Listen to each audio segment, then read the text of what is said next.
In this tutorial, I'm going to show you how to fix audio spectrum not working in Premiere Pro or After Effects. So in my last tutorial, I showed you how to create audio spectrum in Premiere Pro and After Effects.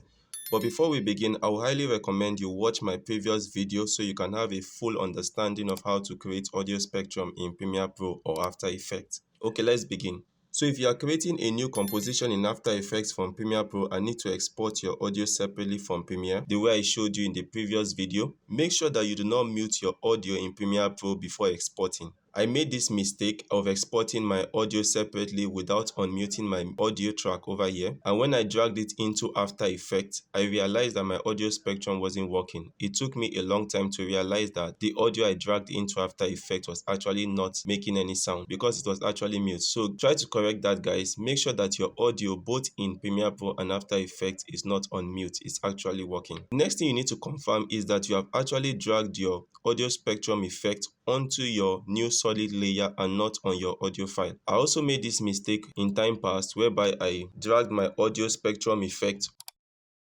onto my audio file over here. That's actually wrong, guys. You need to create a new solid and place your solid above your audio file. And how you will confirm if you have placed your audio spectrum on your audio file is to come over to your effects control here. If you select effects control while selecting your new solid, you can find your audio spectrum in it.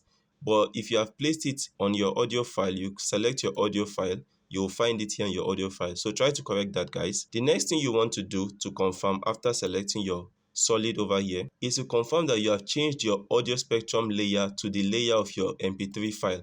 So I have audio export mp3 file here. Make sure that you are not selecting your new solid. This audio spectrum 2 is the name I've given to my new solid. If I select this audio spectrum 2 now and move forward, you will notice that my audio spectrum will no longer be responsive. So let me take that back. And now you can see that my audio spectrum is quite responsive. The last thing I would recommend you do is to check your settings for your audio spectrum over here in Premiere Pro. You are at liberty to change it however you like. For example, you can decide to make it show one-sided or two-sided. For example, if I want it to show up and down, I'll leave it at side A and B. But one-sided, I'll just leave it at A, and it's going to be showing only towards the top now. You can change all of that. But I would like to recommend that concerning your audio duration here, I will recommend that you leave your audio duration between 30 to 300.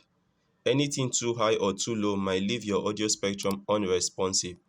And that's it, guys, from me on this tutorial. I hope you found this tutorial very useful. If you did, kindly give this video a thumbs up and don't forget to subscribe and leave your feedback in the comment section. Thank you guys for watching this tutorial to the end. I hope you found this tutorial very useful. If you did, kindly give this video a thumbs up and don't forget to subscribe to my YouTube channel. Thank you and see you guys in my next video tomorrow.